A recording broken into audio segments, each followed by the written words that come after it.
Hey Computer, Play About Bees podcast. Hello, everybody, and welcome to another episode of About Bees, Culture, and Curiosity with Ron Miksha and Bidzina, Mosiashvili. And Bidzina, what are we doing today? Today, we are going to be discussing part 2 of moving bees and also discuss a recent trip to Scandia Honey. Oh, I can't wait for that. Yeah. That's one of my favorite places, one of the best bee outfits in the world. Yes, But, one of the largest beekeeping operations in Alberta and maybe even Canada and maybe even North America. Wow. Yeah, Right. it'll be interesting to see how that operation does things. Yeah. And we are going to be doing more on moving bees. What happened to part 1 of moving bees? We ran out of time to discuss moving them because there's actually a lot of topics that we didn't cover. And then I got more curious. Okay. So I want to learn more about moving swarms and what's up with that. Okay. Because people always ask, my mom actually, she's always worried about my bees swarming. She's more worried about me. She's like, you better go out there. They're going to swarm on you. And I'm like, I don't know. Why would they do that? I've made precautions for them not to swarm. Don't you love it when your parents don't have that great confidence in your abilities? You should tell them, look, you're an experienced beekeeper. You've got it under control. You know what you're doing. How many swarms did you lose? I've only had one swarm encounter from my beehive. So maybe they have been swarming without me seeing them. But there's a lot of trees in my area, so I don't know why would they fly far. They could just go to a tree nearby. I've never seen a swarm. But they're really good at camouflaging themselves. They do kind of blend in sometimes. I have lost swarms.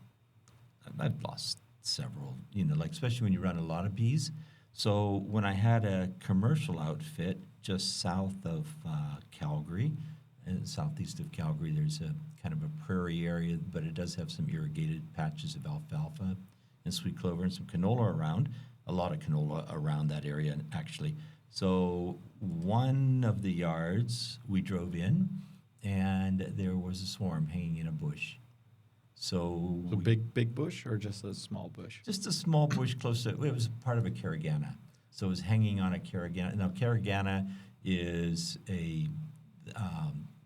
it's a really hardy, winter-hardy, drought-resistant plant that the pioneers put up around homesteads to try to use as a windbreak. Right. And it was something that they knew they wouldn't have to be constantly caring for and watering. They just kind of let it go. It originated from Siberia. Whoa. So it's well adapted to our climate. But I do have a picture of us, a short video actually. So I'm going to try to see if it works here. Here we go. Okay, now, will this play? Let's see. Oh.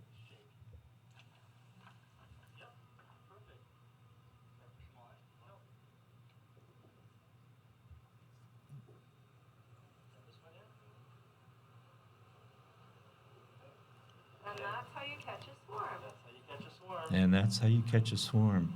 I'm going to play that one more time because I think it's instructive. So what we're doing, for those of you who are simply listening to this podcast, are you able to turn the audio off on that video? Turn the audio off on the video? Yeah, so we play it and describe it to the audio listeners while it's. Oh, playing. I want to play it with sound one more time, and then we can actually redo it. So that's a good idea. But sorry, you were saying what they were. I interrupted you there. No, it's a good video that those of you who are listening and not watching, I hope this motivates you to go to the video cast that's on YouTube. And if you look at our podcast, if you're not already at the YouTube channel, if you look at the podcast, it does have a link. It'll take you right on over to the videos. So what we're going to be watching, and for those of you who can't watch at this moment because you're driving down the highway with a big load of bees, moving bees, what we're doing is catching a low-hanging swarm off of a bush, moved a beehive right underneath the bush, and the beehive is a box, just a standard bee box, with an entrance and a lid. So the lid comes off, and inside of it are combs. And those combs are mostly foundation because swarms love to draw out foundation. So that's part of the motivation. Okay, let's watch it again, let's watch it and again. then we'll listen, and then we'll play it and describe. Yeah, audio listeners. And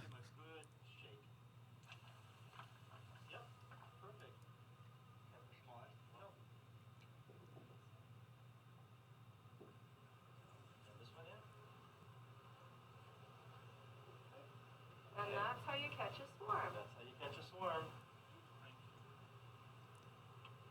So how do we catch a swarm? It's like a saying from Bruce Almighty. That's the way the cookie crumbles. That's the way it does. So I'll start it again, and first I'll stop it. So Bidzina, what's going on? So we have Ron and two beekeepers that are holding onto a branch of the bush where the bees have decided to start making their swarm. And then you guys grab the branch by the back end and take the front end where the swarm is and shake it into a box. Shake it. Shake it like you mean it. And after it's shaken, what do you see? All the bees, majority of the bees are in the box, which is, pretty good because that's not always the case. They usually go everywhere, but you got all the bees in the box and they've pretty much clustered now into the box. They're this ball of clustered bees. And and now I think you will be placing the lid on it. Yeah, we were really lucky that it was a low-hanging swarm. Right. And it was only maybe half a meter, which would be about 2 feet, from the swarm itself and the box, which is setting on the ground. So we gave it a big shake. The bees fell down. Gravity took its toll on those bees, and they landed inside the box. And there's videos of people shaking bees and blowing bees. We talked about that a little bit, but that doesn't really harm the bees, does it? The shaking. Yeah.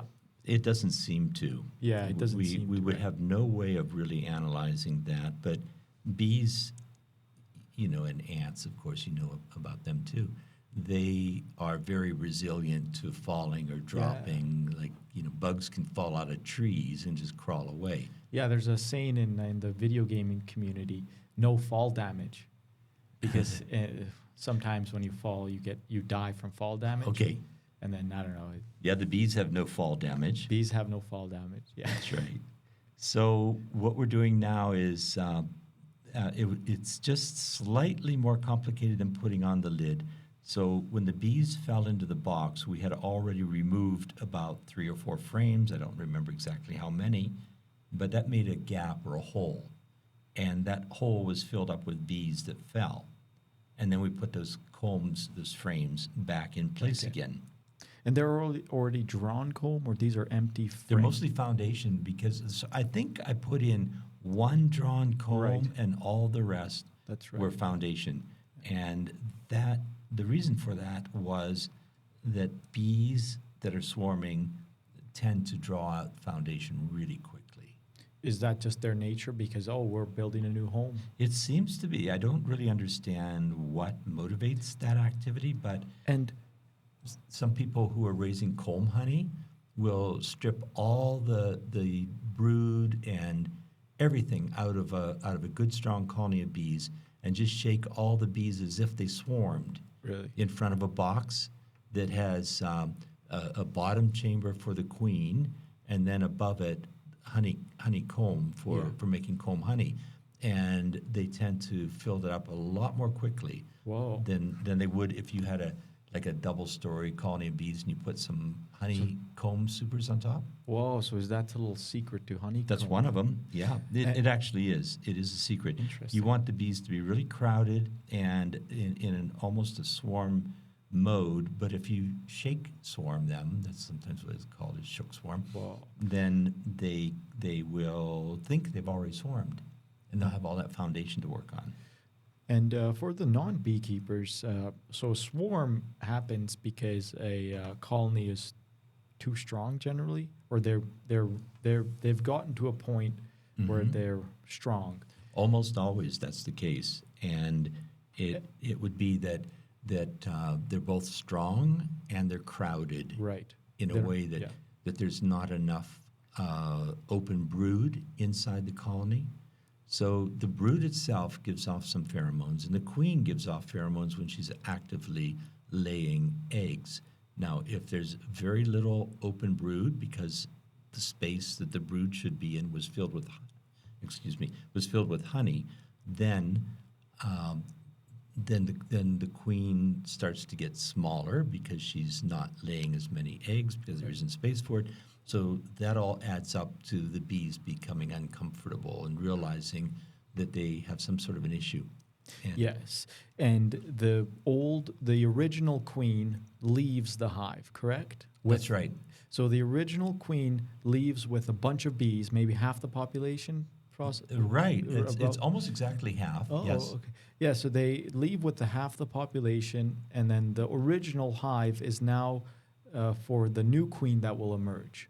That's right. Yeah. That's exactly right. Yeah, so it's a Exactly. really fascinating kind of, because humans kind of do it the other way. We have a nest egg, and then, Yeah. or kind of birds the same way. They have a nest egg, and then once their offspring is ready to mature, they go off and create their own nest. Yeah. But they kind of do it the other way around. That's for where sure. their offspring stays in the original.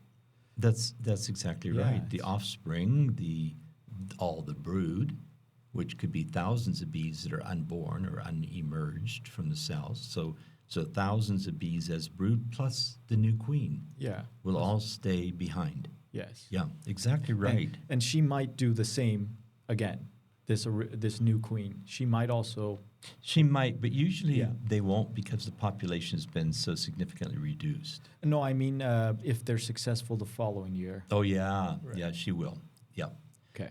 Yes. No, it's very, very weird. And new queens that are purchased or you raise a new queen, the first year they almost never swarm. Just almost never. And if you're running packages and they have new queens in them, which some beekeepers still do, have packages, you can expect them not to swarm. Is that a bad or a good thing? I think that's a great thing. Yeah, that's a because- good thing for beekeepers. But Yeah. is there something going on in their nature that's No, inhibiting it allows the colony to build up for a year them? Okay. and make reserves and build up their strength. And the following year, They might- then the queen is a bit older, so she'll fly off with half the bees, like you said. Yeah. The really cool thing, I think, is that those half the bees that fly off with the queen, if you put them all back together and put it back in the original hive and seal up the hive and let them sit for a day, You kill the queen cell. let's say you don't. Let's Okay. say you leave that queen cell. So the next day, open up the hive and they want to swarm again. It won't be the same half of the bees that went. Some of them will be like from the day before, but some of the ones that had swarmed the day before will just stay home, and other bees will leave instead.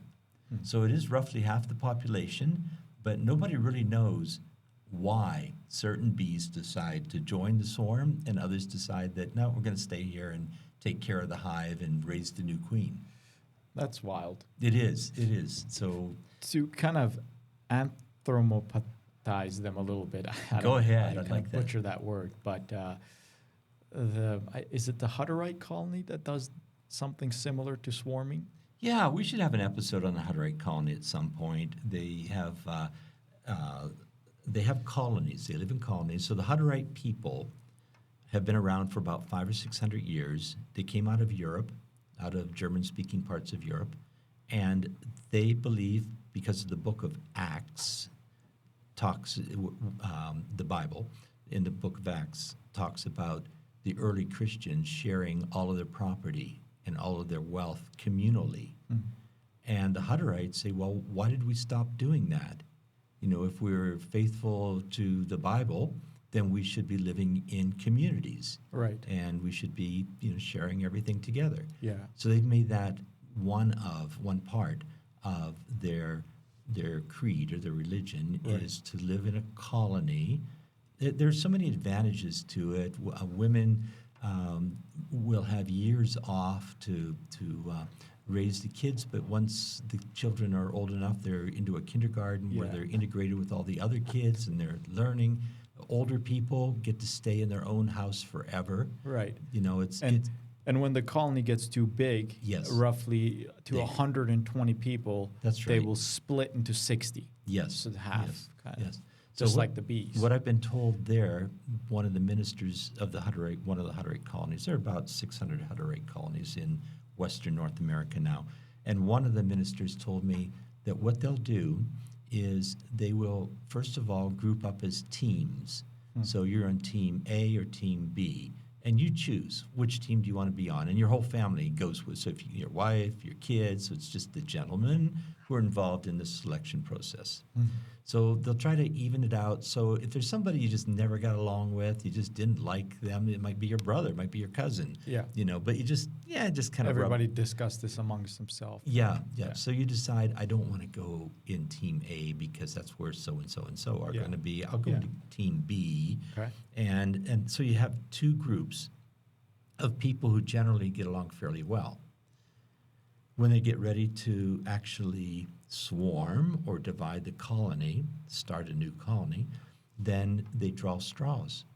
So they literally have a short straw and a long straw, and the minister will hold it up with, obviously nobody knows which one is which. And I don't know if it's the short straw that leaves or the long straw that leaves, Well, but, yeah, but one of them it's pre-designed and that team. Yeah. So that's how they split their population. So it all comes down to rock, paper, scissors. Huh? It does. It all comes down to chance, just Yeah. like that. That's Yeah. great. Yeah. So that's how they swarm. And they swarm into a new location that they've chosen maybe 5 or 6 years earlier, before they knew whether they were going to live in a new location or not. So it's a team effort for everybody on the colony. You want to make that new location as nice and efficient Yeah. and potentially prosperous as possible, because you may end up living there. You don't know that yet. You won't know until the day that big decision is made. So that's what the Hutterites do. The Hutterites have a lot of symbolism based around the bees, and the bees sharing, the bees working together. It's an important part of their faith. Right.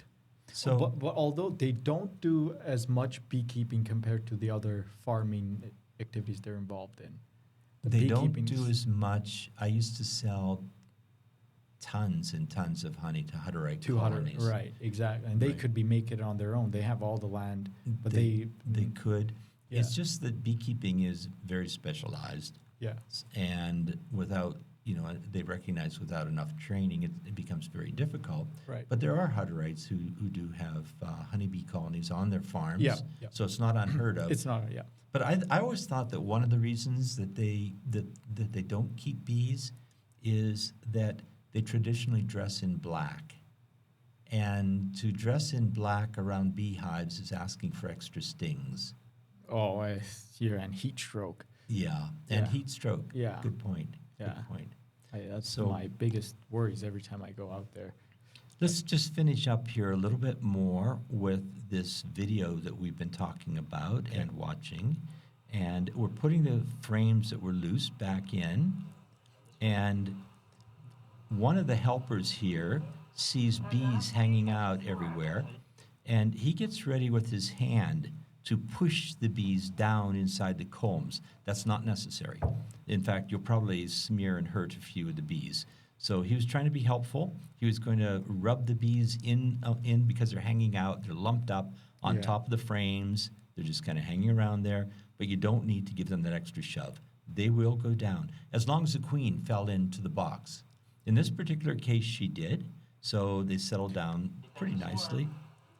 And there we go. We've got the combs. We're kind of respacing the combs so that they're the proper distance apart.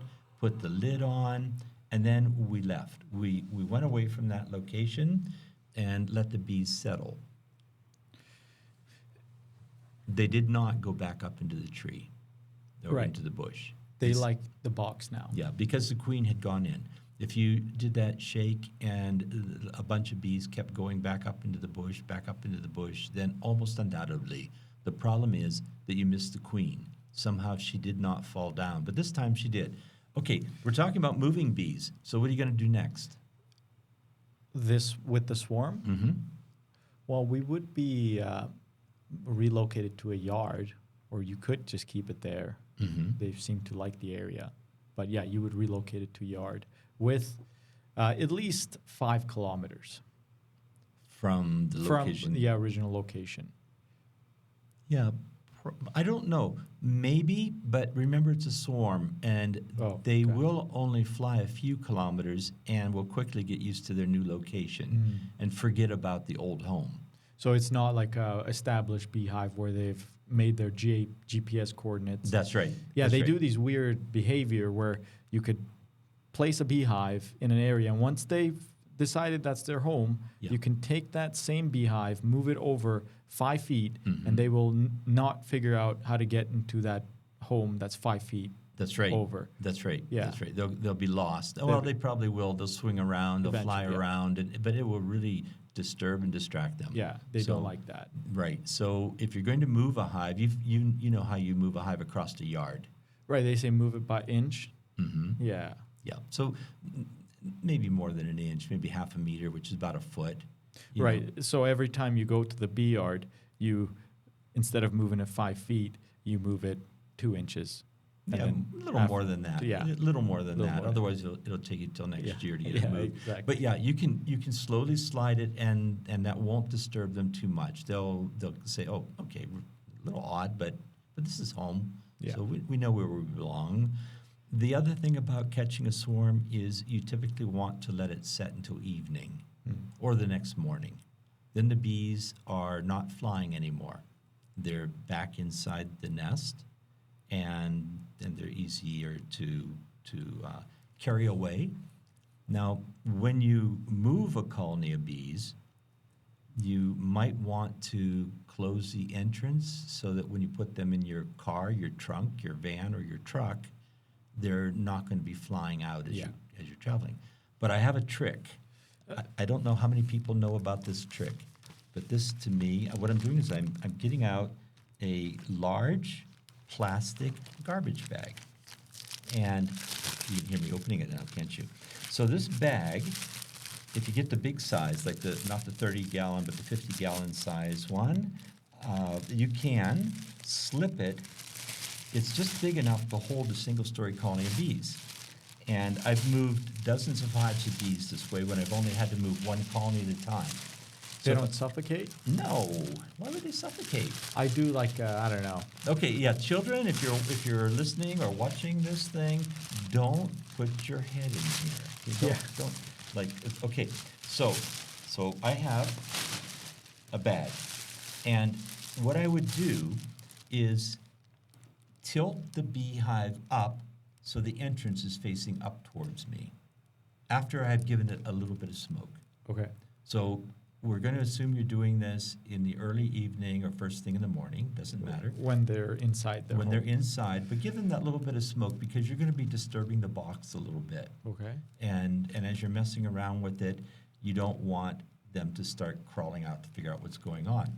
And if you're efficient and relatively quick, you lean the hive so that the entrance is pointed up towards the sky. Yeah. Then you slip the plastic bag over top of the entrance and pull it all the way down to the back of the hive.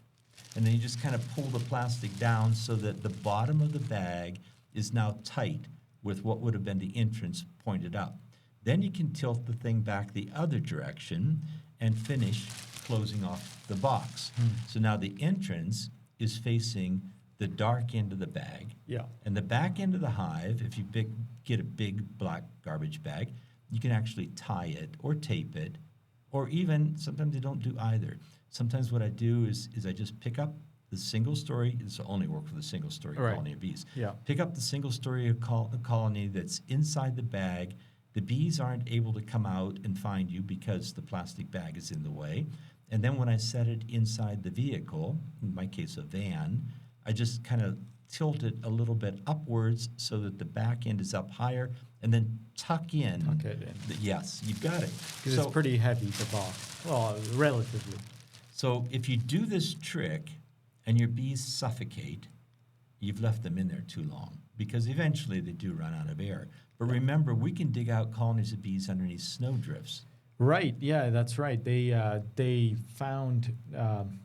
Yeah, you were telling us before about the volcano. Yes.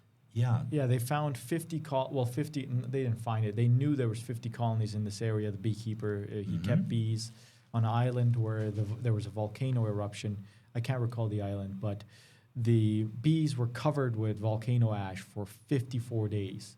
And after returning, they thought they were going to come to Right. dead colonies. Of course. I believe only 4 had died Wow. or something like So that. they were entombed, they were buried. They were into pretty in ash. and yeah, that's as dense as it gets, Mhm. right? Oh, yeah. Yeah. Especially if it were hot and it fused. Then Yeah, you'd have that's to be right. knocking it apart to Yeah. get the bees out. Yeah.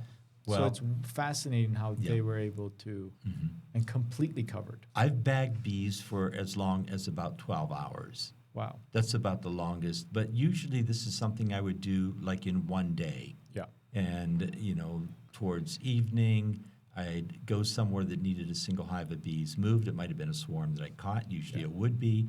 Put them inside the plastic bag, carry them to the location, and then set them off. And all the while, you're not likely to get stung because the bees are inside the bag. Yeah. And then once I get to where I'm going, I might cut the bag where the entrance is so the bees can get air and they can find their way out, or I might just slip the whole bag off, Yeah. depending on how quiet the bees are. Yeah. Yeah. I have a video here now, which is kind of similar to your video. All So right. there's a swarm, a pretty big swarm. It is. In a branch, a pine tree. I have the audio turned off. But, Okay.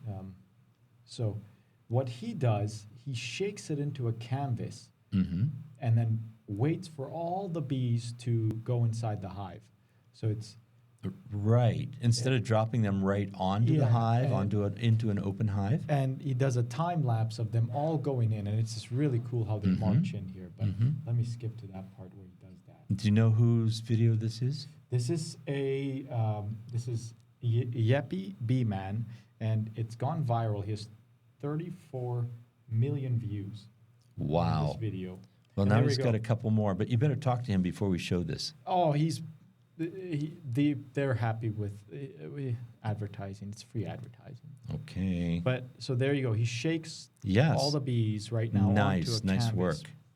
What's the guy's name again? Yappy Bee Man. Yuppie? Yeah. Yuppie? Yappy? Yappy. With an Yippee A. or E. I think it's an E. Oh, yuppie. Yeah. Yippee. So, For the audio listeners, he shaked the giant swarm from a pretty big pine branch onto. Is this on top of his truck? it looks like it. So he has a canvas laid on top of his truck, on the cabin of his truck, and a bee box. And instead of shaking the bees into the box, he shook them over the canvas.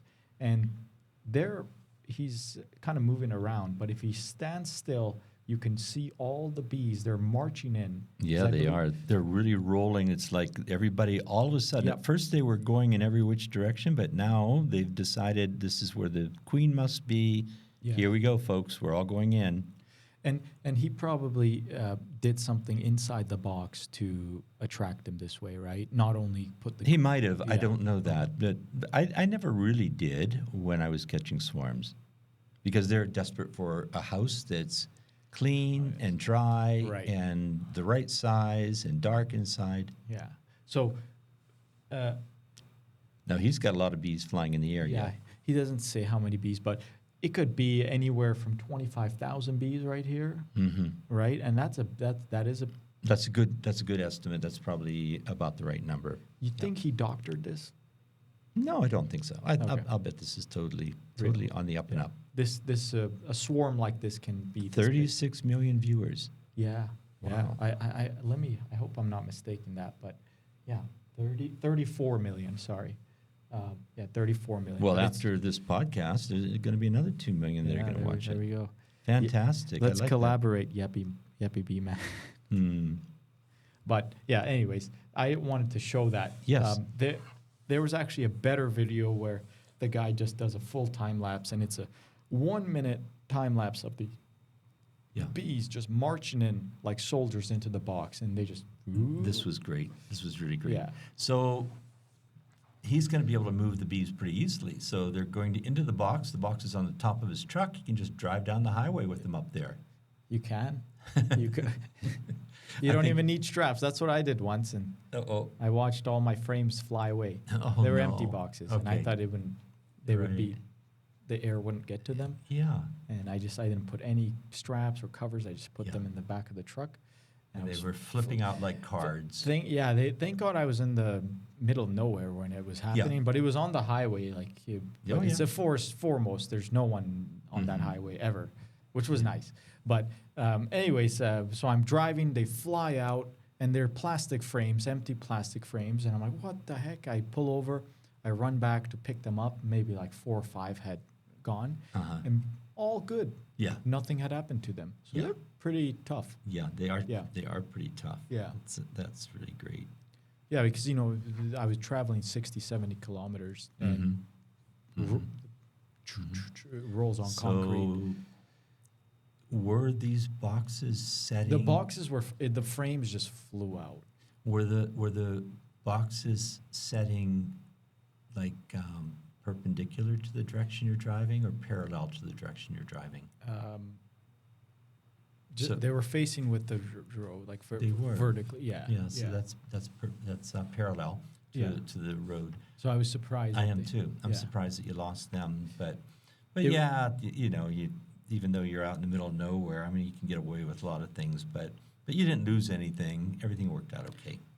It was kind of an open cab. It was a flat deck.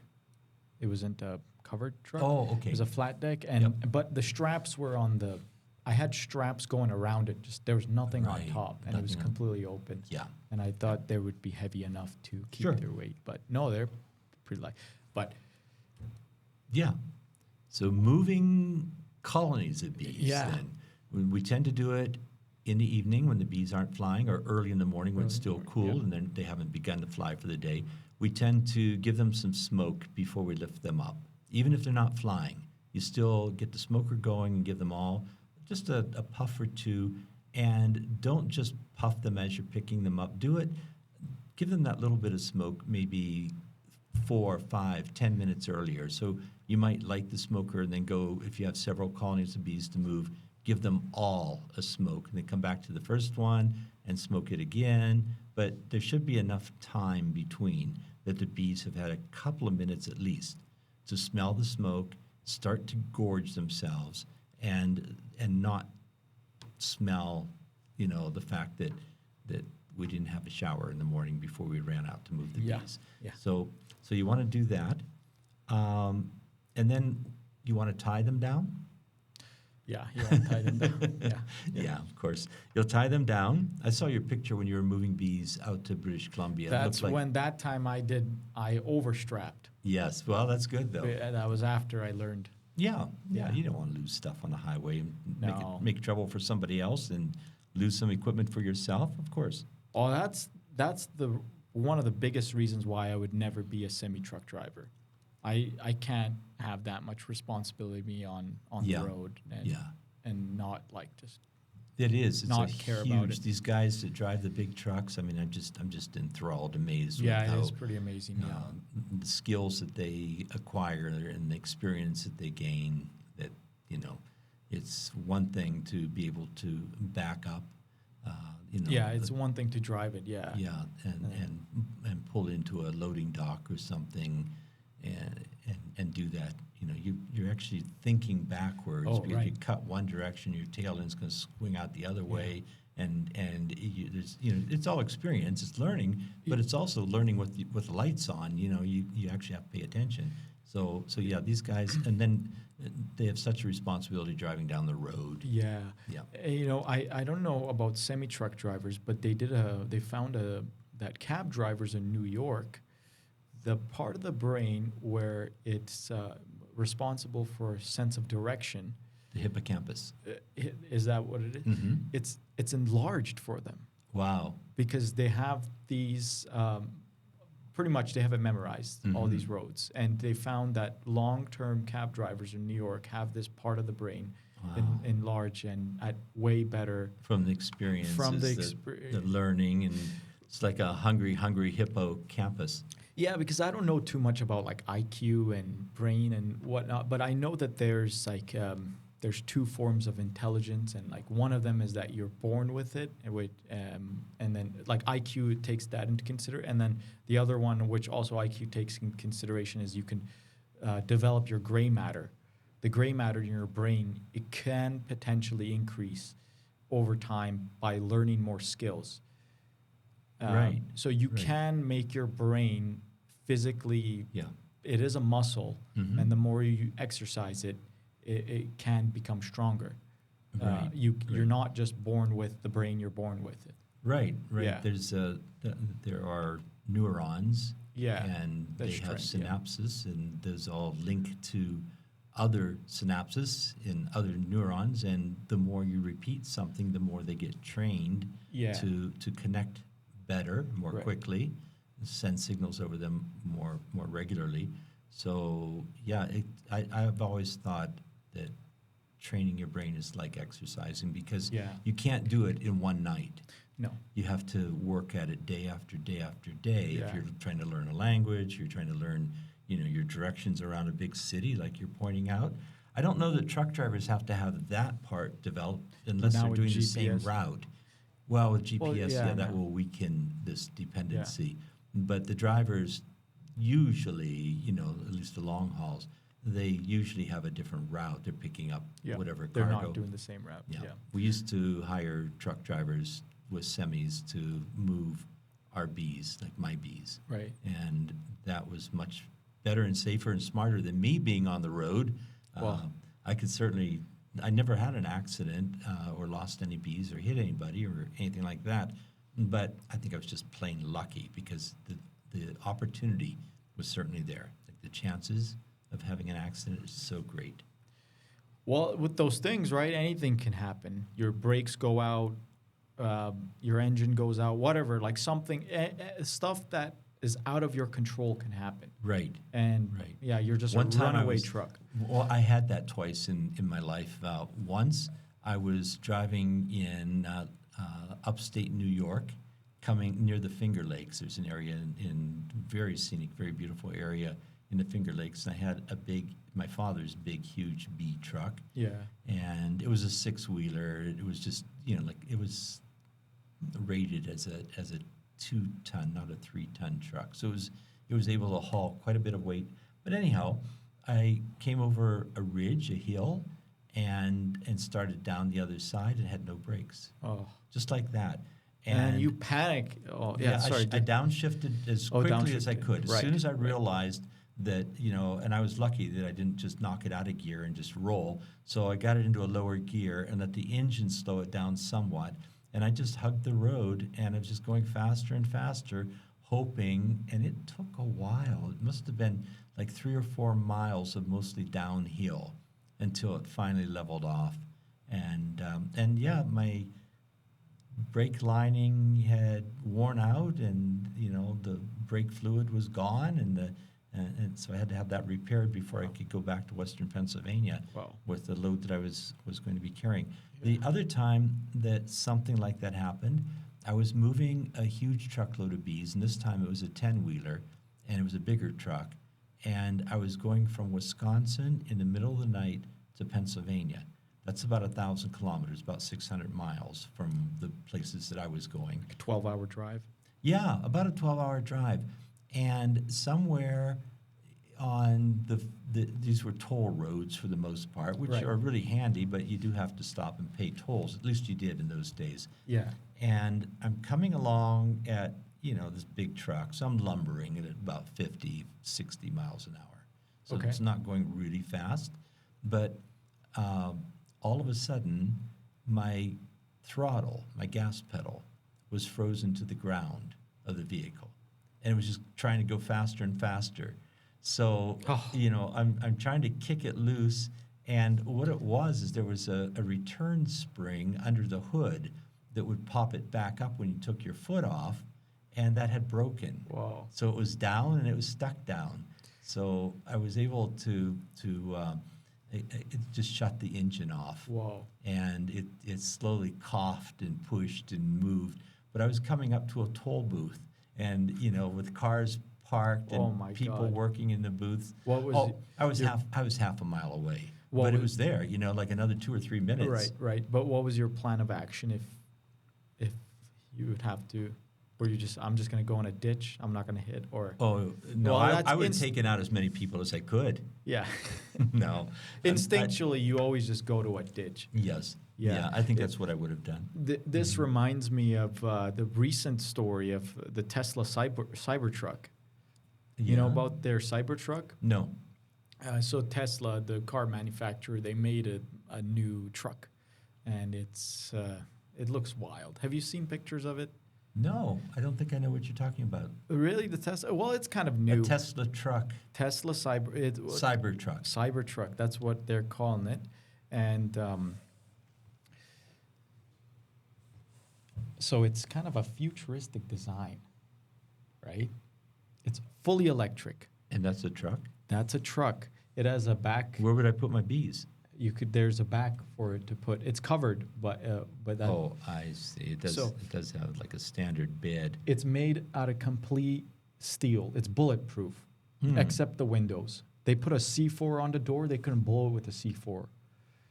But it got recalled recently because their gas pedal was getting stuck. Oh.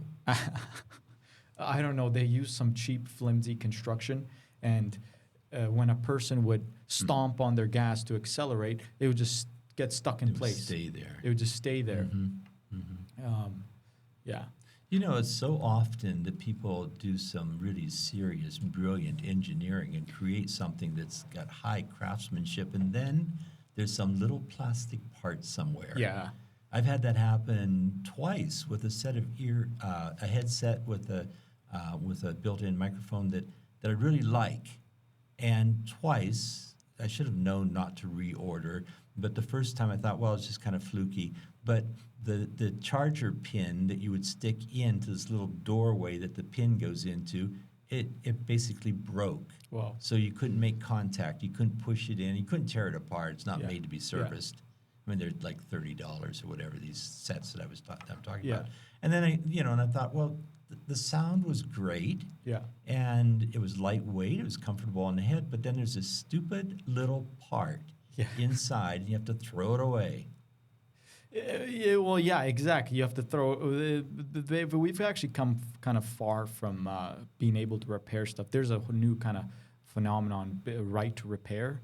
Right. Yeah, people are wanting to have governments pass laws that forces companies to give the ability to repair, and not only give the ability to repair, but make it very easy.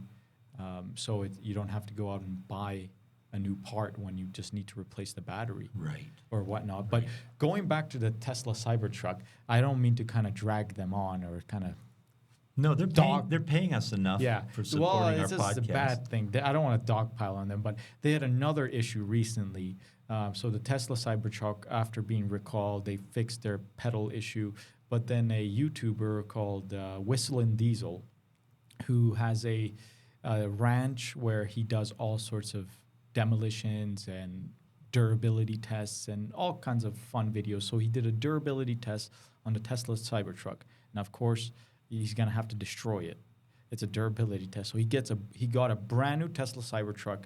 I think they're $120,000, brand new, fully loaded, just to destroy it. And he put it up against a F-150, Ford F-150. So some of the tests they went through jumps and blah, blah, blah. And, I mentioned earlier, it's completely made out of steel, and it's very heavy, a lot more heavy than the F-150. And plus, it has all its EV batteries at the bottom. So it makes it even more heavy because of that reason. So they did. It'd be hard to roll that thing over. Well, though, it's actually because of fast. All that It's weight on super. the bottom. It's super fast. Mhm. It's faster than the F-150. Okay. It has like 1,000 horsepower, something some wow. crazy number, or torque. I might be mistaken, but anyway, so it's so they did a bunch of tests, and the if the F-150 got stuck, when the F-150 would get stuck, they would use a Tesla Cybertruck to pull it out. Vice versa, if the Cybertruck got stuck, they would use a Tesla F-150 pull it out. The Ford got stuck, and they used the Tesla Cybertruck to pull it out. And as they were pulling it out, the part where you hatch on to tow something on the back of your truck, which all trucks have, like, it's a very truck thing, it just broke in half. The entire frame broke off, the back of the aluminum frame where and this truck is rated to tow 11,000 pounds. So it's rated to tow trailers. So this could happen on the trailer. But then after they analyzed the video more, they found that during one of the obstacle courses, the Tesla Cybertruck is so heavy, it hit the back hitch and cracked it because it's only rated at a downward force of 1,000 pounds. Mm-hmm. But so this is such a basic truck thing that they can't even pass. Like, they make these fancy cars, but why can't it tow another truck? Which I don't know. It was pretty funny, but it's gone viral. His video he posted 3 weeks ago. Mm-hmm. It has like 17 million views. Wow. Yeah, Is that on Twitter? it's on YouTube. But is it on Twitter? He's probably posting on Twitter. Or did Elon take it off of Twitter? I don't know. A lot of people are tweeting at Elon of the video. They're like trying to get his attention because realistically, this is we're all trying to make. We're trying to. It's all funny. It's fun in games, but this Until is like somebody gets hurt. Well, no, this is a real constructive criticism. If he wants to make a truck, he can't just make these half-ass trucks. Yeah. Yeah. Yeah, you heard the problems they had with the interview with Donald Trump. That over that was half just an recent. hour of a couple days ago. Big attack on them. Yeah. Some sort of infrastructure attack. Yeah, they weren't prepared for that. Like, you would think that one of the biggest technology companies in the world. Well, they were saying it was a government. It was a conspiracy, some sort of attack on them. Oh yeah, of course it was. I should have known that. People who are dressed up like humans, but they have lizards inside their skin. We can't. We're not. No. David Icke. He was. That was 90s. Mm-hmm. Well, he's still alive, Yes, I know. And he's still speaking. Sometimes I watch his videos. Yeah. Yeah. No, I just think that that's an example of something that you should expect to happen and have backup systems in place. Yeah, that's right. Well, they've freaking cut their workforce by like 75%. So there's probably issues from that. So it could have been an attack from inside. I think, to be honest with you, I think it was all publicity because we wouldn't even talk about it, but now it's all over the news that, look at this, and then so it's red meat for their side. They're like, look at this, we're being attacked by the government, and then it's red meat for the liberals. They're making fun of him for not being able to he spent $40 billion and look, it's not working. So I don't know. You would think he would have some precautions after flying rockets up into space. Yes. Yeah, he's literally a rocket scientist. Yeah, or a rocket engineer. I think he's Wow, not a scientist. I didn't know that. Yeah, he's a very smart guy, that's for sure. He's Dutch. Yeah, those guys are tricky. Yes. I mean, I shouldn't say tricky, I but they're think, very smart. I think I'll censor that part out of the podcast, that the Dutch are tricky people. I like the Dutch. didn't mean some of the best beekeepers here in Alberta are Dutch nationality, Dutch background. Well, they're very smart, right? They're and they're not in the spotlight, but when you look at them,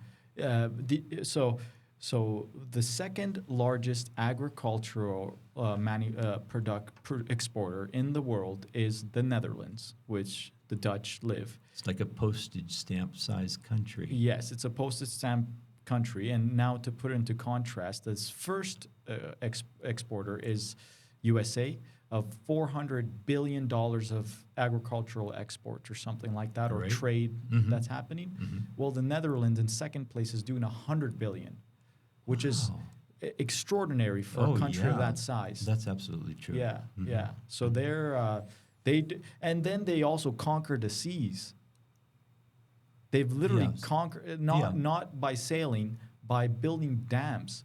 So I thought you meant like in the old days. It No, was they did that sailing too. They because did that. Like They were- Indonesia and Yeah. other, Dutch Suriname Yeah. and South Yeah. Africa, South America. No, but they've literally conquered the seas, like physically, by Mhm. building these extraordinary dams. One of the largest ever physical moving structures they've built. It's in the Netherlands. It's Yes. a dam that can close and open at will. Right. Well, it takes 2 hours to close and open, but they can, But they can keep the they- ocean back. They can keep the ocean back, and the Netherlands or one of the cities, the Rotterdam or whoever. Mhm. So they're actually they're underwater currently.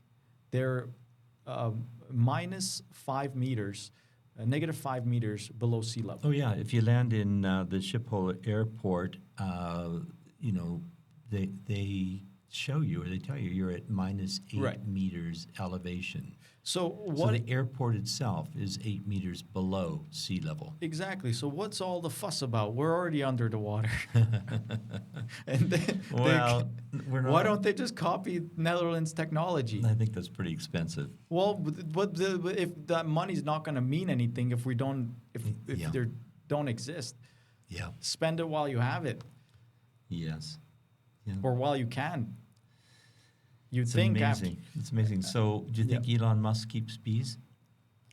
he should be keeping bees. Yeah, but do you Yeah. think he does right now? I'm going to go out on a limb and yes. I'm going to go out on a limb and say I don't think so. Okay. I don't think he has time for it. Plus, he's smart enough to know that there's not much money in it. If you were to bet, like Mm-hmm. you were 50% he is keeping bees, 50% not, 40, 60, whatever. How would you split it up?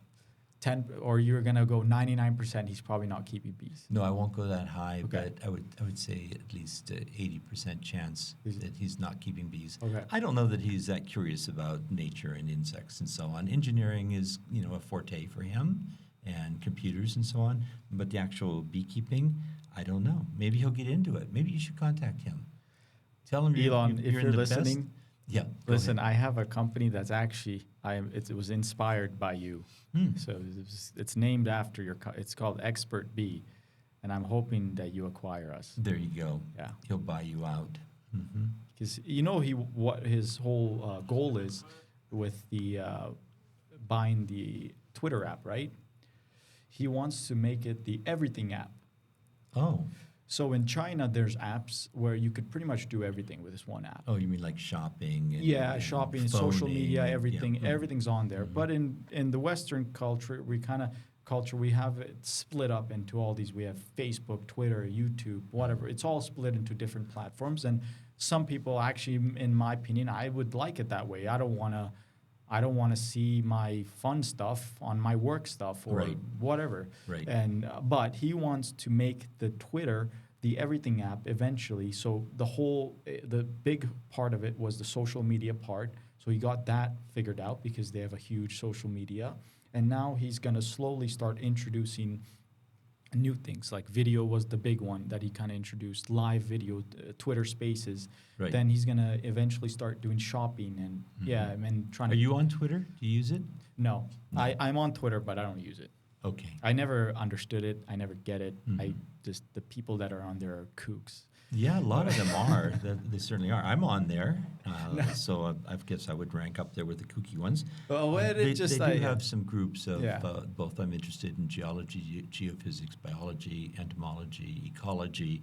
So I am on a number of different, they're not really groups or subgroups. It's just people that you follow that are, more or less like scientists, and a couple of statisticians that program in the R language they're on there, and they always have hints and tricks and things Oh, I see. that I can pick up on. I have all so the ABC podcast is on Twitter, and I'm posting there. And sometimes it won't let me post because every other platform allows a 9:16 ratio to post platform, but they want a 1-to-1 ratio. Such an odd. So you've got to be out there liking and commenting on other people's. No, a 1-to-1 ratio of your video format. Oh, It won't allow you to upload 9:16. seriously, I didn't know that. Maybe it was the third-party thing that I was using, because then I went manually and I was somewhat able to do it. But it was just kind of giving me issues, so I'm just kind of avoiding it. Yeah, that's too tedious for what you're going to get out of it. Right, yeah.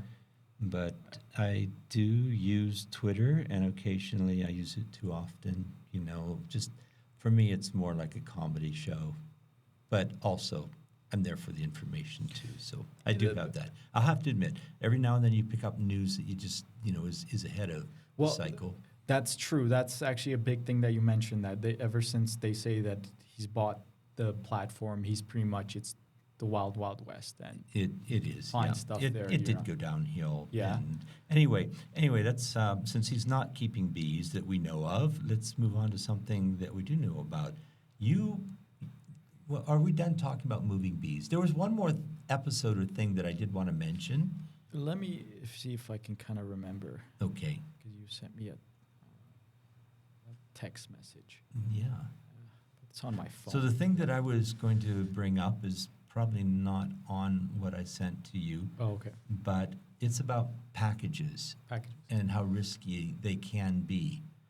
And when I was quite young and started driving package, these 2 pounds, 7,000 bees with a queen in a cage, and having several hundred of them in one truckload, and my entire summer dependent upon how well I would do driving from Central Florida for about 4,000 kilometers up to Saskatchewan. Before I started doing much of that, one of the older beekeepers who had some experience in that told me a couple of things that I wouldn't have guessed or figured out on my own. One is that when you're moving bees, water is your friend. Yeah. And some people are afraid to soak the bees, and you should be afraid to soak them. You don't want their wings to get wet. Yeah. But they can release a lot of heat, and the water will cool off the load really quickly. So that was a big thing I learned. I even rigged up like a sprinkler garden hose inside the vehicle so that if I had to stop, like for a tire repair or stop, for any particular length of time, if I could get somebody to allow me to tap into their water, even for half an hour, then it would calm down the bees so much. The other thing is to be aware of how quickly you can lose the bees from heat. What have you got there? I was just going to say, so a package of bees is it's a colony with no frames. It's just a queen and bees. That's right. Right. That's right. It's a box, a box screened in about the size of a toaster, maybe, something in that range. And inside would reside 7,000 bees. And a queen bee. And a queen bee, roughly those numbers. And usually no drones at all. No drones. And all the entrances are cut off. Yes. Usually they can't get out. They can't get out, and there's a screen on the box where you are able to give them water. That's right. Yeah. That's right. Can you kind of describe that a little bit, how you would actually give them water through the screen? Or you can get, there are a couple of ways. One of the purposes of the water is to simply cool off the load, because you're not going to be keeping them in there for too long. Oh, okay. And if you've got any kind of a syrup or liquidy kind of food for them, they have enough moisture in that they don't need to be getting fresh water. But they will take fresh water if they're dry and they get thirsty, and so you might just mist the sides through the screen. Missed it, yeah. Yeah, lightly, and trying to kind of create droplets on the screen. That's right. Yeah. That's right. And then they will suck that down so Yeah. quickly. It's amazing. You watch them line up on the screen and start bringing in, sucking up the water. Yeah. But the other thing is, with an overhead sprinkler hose on a bigger load of packages or even colonies of bees, then what you're doing isn't so much as running water into the packages as cooling everything off, cooling off the boxes, the floor, the whole vehicle on the inside. It can get tremendously hot. So the other thing that I learned was the concern about heat. And the story that convinced me was a beekeeper who had been hauling bees for years from Texas up into Manitoba. And he would put about 800 packages in the back of a 3-ton truck. That's a 6-wheeler vehicle. They're not particularly heavy, so you can haul 600 packages without too much, weight, just a big truck, not a semi. And the guy was driving by himself, so he left Texas and everything's going fine. He got somewhere into Nebraska and went to sleep at the side of the road and maybe at a truck stop. And in the morning or later, when he got up ready to drive again, he went around the side of the truck and he tapped on it, and everything was quiet. It's all nice and quiet inside. So Right. he didn't hear any loud, irritated roar, and the bees are anxious and anything. Then he got to Manitoba, or got to the border, maybe it was, and had to open it up. All the hives, all the colonies were dead Wow. from 800. overheating. Yes. Yeah. So it can happen in just a few hours. That's right. So packages are often, they're sold. They're usually sold from one area to another. They'll get either Right. trucked, Mm-hmm. and some even do it by plane.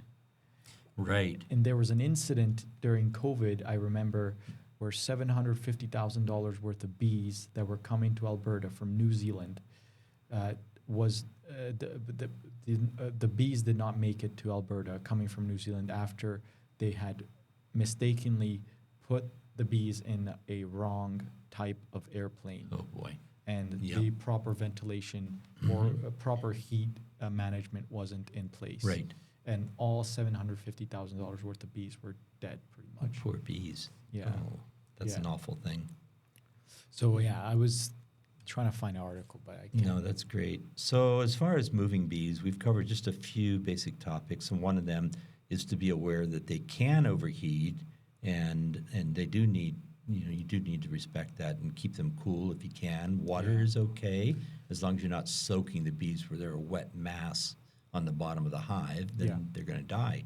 And we also want to move them in the dark if it's a short distance, so that if you have to move them during the day, then you still want to try to load them up in the evening or early morning, and then drive and keep the temperature regulated if you can, and seal the entrances, Right.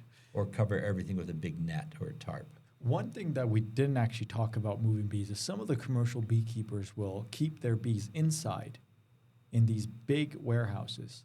So in For winter. For winter, yeah, overwintering.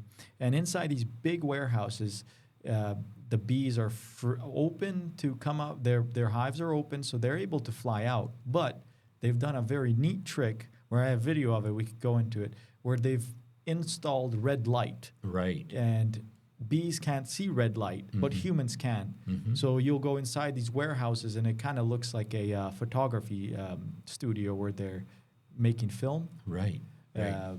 So for the bees, it's totally dark. It's totally dark for them, but humans can see. So I guess it's the same. Yeah. So applies to lens. So you saw this. Yeah. You were off on an excursion last weekend. Let's actually go into it, right? Yeah, let's do that. So the place you went to is about 2.5 hours to the east of Calgary, and it's near a town called Scandia. Yeah. And there's a beekeeper there who runs Scandia Honey. Yes, we mentioned at the beginning, probably one of the few biggest operations in Western Canada. And it's owned and operated by Reese and his wife Echo Chandler. Last Right. name Chandler, Chandler. And from any time of the year, they're operating anywhere from 14 to 16,000 beehives. Okay. From Yep. what the beekeepers were telling me. So this is one of their warehouses where they will keep their bees over winter, but they actually split their overwintering 50-50. So they'll do 50% outside and 50% inside, and they've found that the rates are very similar. That's what I've understand too. Yeah. That there's not a huge advantage for them surviving the winter by putting them indoors. And Reese told a story where one of the winters they forgot to go out to a yard to cover them. They were being overwintered, and so they were completely unwrapped, just Right. the box. And come the following spring, they thought that this yard, we forgot to wrap it. They're probably all dead. Every single beehive was alive, Oh, even wow. without That- having them I wrapped. think that was very fortuitous. Do you think it had something to do with the location? or Maybe location, Covered and in if- snow for insulation? If that year was a nice snowfall, early nice snowfall, and Yeah. because once snow falls, it's actually funny in Georgia. My mom tells a story in The country of Georgia. the country in the mountains. You'll find snow in the spring and the summertime, where if you look underneath the snow, there's maggots that are eating something. There's maggots growing out. It's rotten, the snow. Oh. Yeah, it's so hot. It gets so Okay. outside, and I don't exactly know how that works. And so just a heads up for everybody, if you go to Georgia and there's snow on the side of the hill and it's No, late this is up in the spring, mountains. I don't know. I shouldn't Yeah. say it because it's a very. Don't go rooting around looking for mushrooms because you'll probably find more that Yeah. don't So- want to find. And they also do. They also do breeding inside this warehouse. They do during- what? Queen breeding. Yeah, I said it wrong. They do queen How breeding. do they, I figured you meant queen breeding, not any other kind of breeding. I know that they're Yeah. raising cows and pigs. But how, like they certainly wouldn't mate inside that building.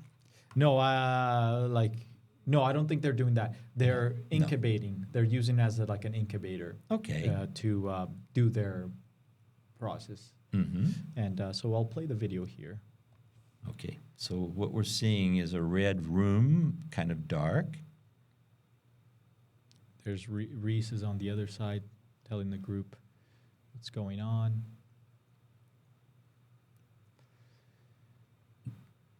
That's quite a cavernous building. It looks absolutely huge. How many colonies of bees would winter in one of these buildings? I want to say probably 1,000. I don't remember the exact number he gave. Yes. But so this is the inside of one of his warehouses. So let's check out. So this is the outside of Scandia Honey. So when you arrive with the bus, you're greeted by this beautiful Victoria era house that I don't know when it was built, but I don't know the design actually. I shouldn't say Victoria era, but it was a very nice design. And then right beside it, they have that's their honey operation. So you come in here, and you're greeted by these big, giant tanks. Okay, now we're watching them process honey. This was about August 1st, approximately? August 10th. Oh, August 10, okay, of 2024.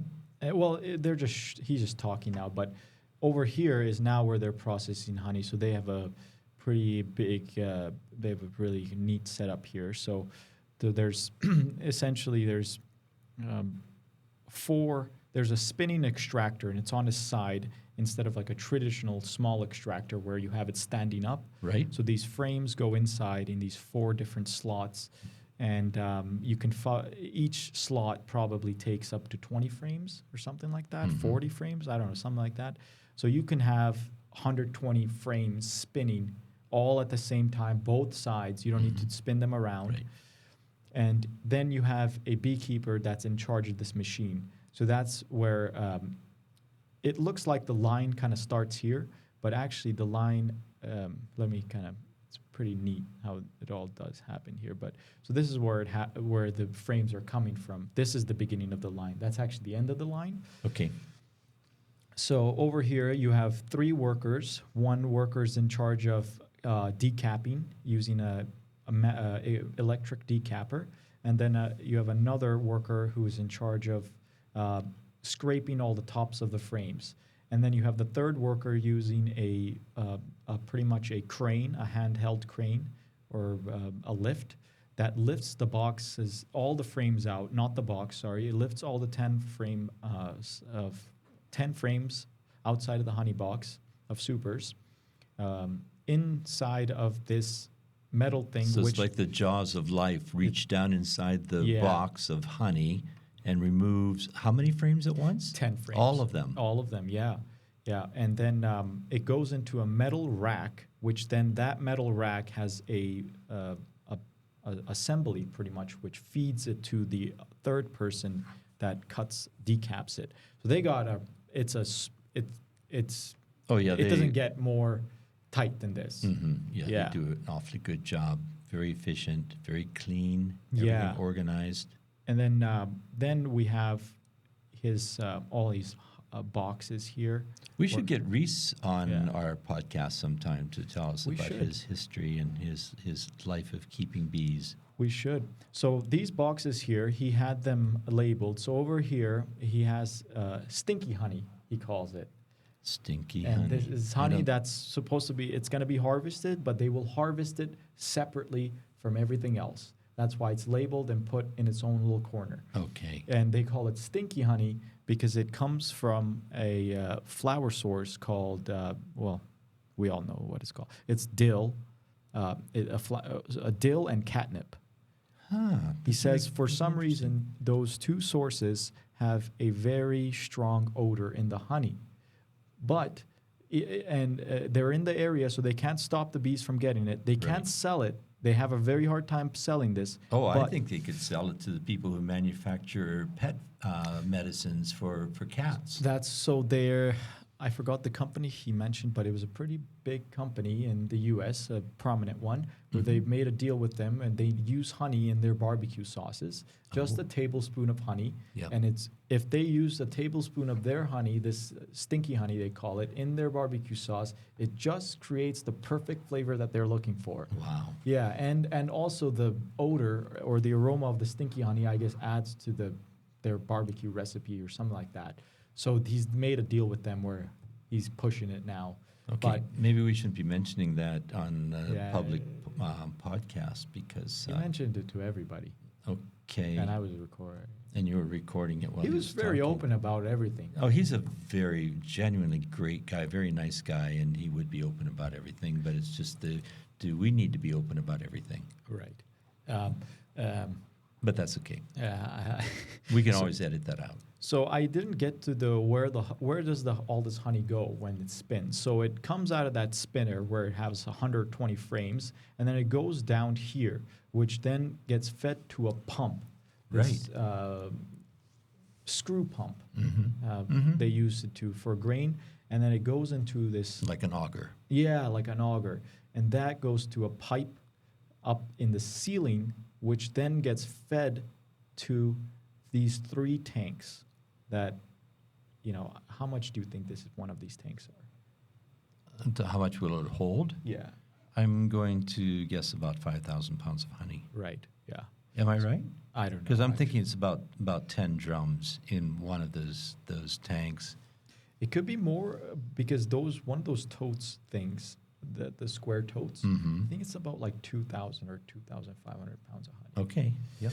And then from those drums, it gets fed into these square totes where they make these deliveries on a daily basis. So we're looking at something on the video that Bidzina filmed that is underneath or next to settling tanks, tanks where the honey settles and gets more cleaned. And then the honey is going directly into these huge plastic totes or containers. Yeah, that's right, which then get delivered to a customer, and they do it for whatever they like.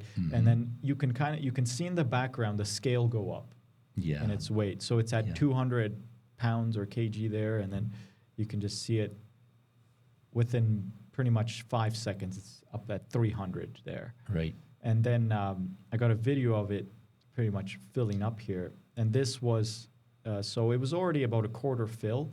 So it took another minute and 50 seconds to completely fill it. I guess you'd want to stay right there and not go away and grab a coffee and come back. No. You'd think, actually, I sometimes I thought, oh, I can just open the tap and it'll fill my 1 kg jar Yeah. and it'll be 5 minutes. And then I did that once and then you come back. And, You've got a sticky floor. yeah, you guys. Well, I use the bowl. Okay. I put the jar in the That's big. smart. And then I do a little tour here up the upstairs. So that's where the big tanks So are. now we're up above the working area and looking down with a bird's eye view Yeah. of all these tanks and people working. It's brilliant. He runs a very, very nice outfit. Yeah, and then he let us eat some stinky honey. That It's guy pretty looks good. just like you. Yeah.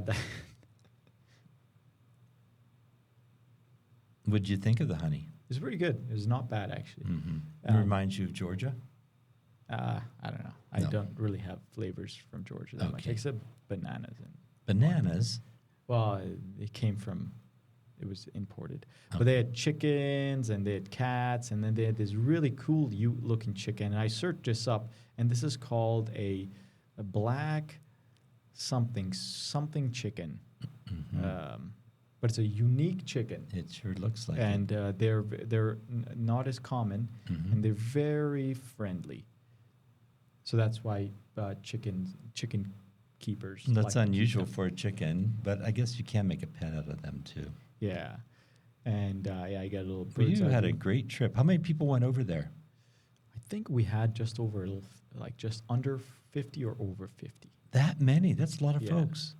Yeah, and then they had this wizard thing guy, and Reese had a funny story about this. He would buy honey or something or he would sell honey to this guy that was a woodworker, and he would be interested all the time about his woodworking stuff. And then finally, he got them to the woodworker guy made this for him Oh, out of a log, but fantastic. it was in a fire. The wizard, so you can kind of see it kind of burnt up a little Right. bit in its back, but Right. it So survived. it's a wood carving that looks a lot like a human. Like a human wizard, yeah. Mhm. The And beard. it looks like it could be human size as well. It was a human size, probably 7 feet. Well, Wow. a little bit bigger than. Wow. And then he showed us his converted Toyota truck that they've put forks on it. Mm-hmm. Mm-hmm. And my thing's about to die here, so I hope I can get so this is a converted Toyota truck that they've converted into a Bobcat. Right. And they can take it anywhere, lift their bees wherever they Mhm. like. Mm-hmm. And this is where they have their queen operation. Not really much going on in here. It was just a small room. And then he took us to like his honey storage, and Mhm. that's where it died. But Fantastic. What a nice trip you made. I also wanted to. And that was through the Calgary Beekeepers Yeah. Association. It was through the Calgary, yeah. Yes. And he did take us to his bee yard, which was really cool. I got to see all his bees. He had about 40 bees in one yard, which I will put in the video here now, but I'll describe it. And Okay. he had a bunch of growing hives and some nurse hives, and we went through and we looked through the queen. And So was this close to the honey shop?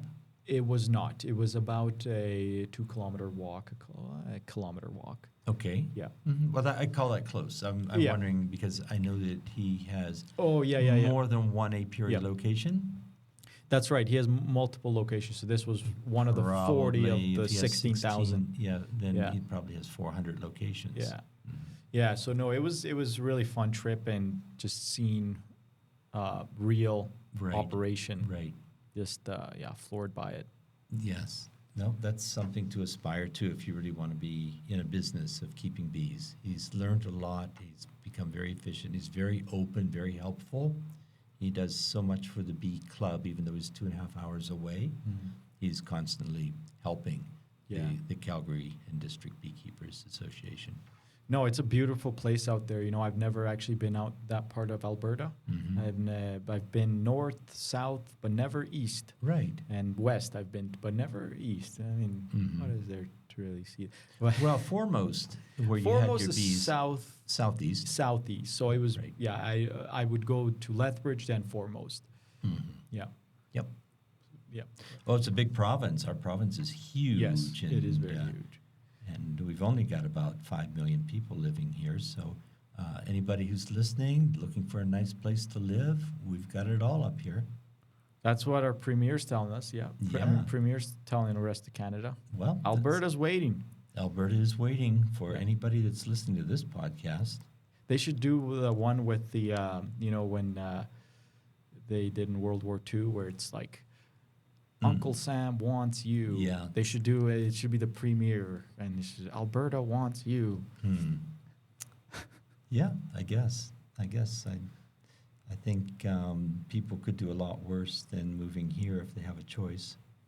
No, Alberta's a great place if you're moving here, but we did get a crazy influx of people in the last 2 years, especially in Calgary. And it's our infrastructure isn't really set up for it. Well, for this amount of influx of people. Right. It's growing so fast. I don't know. Yeah. What is 100,000 people a year into the city? Yeah. Something like It was that. wild, yeah. That's a lot. Anyway, love it here, and I'm glad that I live here. I'm glad you're here. It's really, really nice. It's a great place. So we covered pretty much what I think we wanted to talk about today, and some pretty cool stories about what you've been up to in your travels out there. You're planning on extracting your crop before long? Yeah, I think I'm going to do it at the end of the month, just kind of how things are planned. But is that too late? No, Yeah. no, not too late, but it's getting there. Yeah. Most commercial beekeepers like to have all the honey off by about the 15th or Right, so right. of August. Yeah. And then they can start feeding the bees for winter, getting things Yeah. ready for winter. But they do that because they just have so much to manage with. They need That's the right. 15 days to fit it all in. They can't do it on 2-3 day schedule. That's for sure. Right. It's actually kind of funny. I don't know why I should be going, but I was looking through. There's a Georgian Olympian wrestler that's named Bidzina Miksha. Oh, love that name. It's literally spelled like your name. Oh, wow. So the M-I-K. It's M-I-K Shvili. And so M-I-K-S-H-V-I-L-I? Yeah. Well, no, it's M-I-K without the S-H. Okay. M-I-K-S-H-V-I-L-I. Miksha. Wow. Without the A, sorry. Cool. You guys have such cool names. But I'm like, is this related to Ron? No, I don't think so. No, probably not. Yeah, Well, I know we're all related if you go far enough back, but this has been fun. We've had another really nice chat. I really enjoy this, and I hope that people will continue to listen. We set up podcasts roughly every week and releasing them to the world about weekly. The podcast is available on Apple and Spotify and any other of the app programs that you typically use, as well as the website for the About Bees Culture and Curiosity, which is affiliated with the platform that distributes our podcast for us. But we also have this very popular YouTube site. Yeah, now. that's what I was going to say. Yeah, join us every Monday at 8 a.m. Mountain Standard Time. What happens then? That's when the episode gets posted, right at 8 a.m. Perfect. It's already uploaded. It's scheduled at 8 a.m. to be posted. I see. And so you don't sit there 8 o'clock in the morning to push a button. It's all automatic. It is. You young people are just so far ahead of the rest of us. You just everything's automated. Some of my fellow younglings are not as trusting of automation technology. and technology, but I don't know. I'm on board. You are on Make board. me a cyborg, please. No, actually. Well, you probably wouldn't want to be that, but it's wonderful that we've got this team of an ancient person and a young person that can spew out all this wonderful information about bees, culture, and curiosity. Yeah. Well, you love technology yourself a lot. Yes, I guess I have to. Yeah. But Join us every Monday, 8 a.m. Mountain Standard Time. And come back again And to come the back podcast and YouTube. And be sure to like or love and share and Subscribe. subscribe. Please do Yeah, subscribe and And follow. check out Ron's Bad Beekeeping blog, Yeah, well, where he tells you all the bad ways to do beekeeping. I do. Okay, folks, been great. Do you want to take it home? Thank you, everyone. Talk to you next week. Anything else? That's it? Okay. Bye.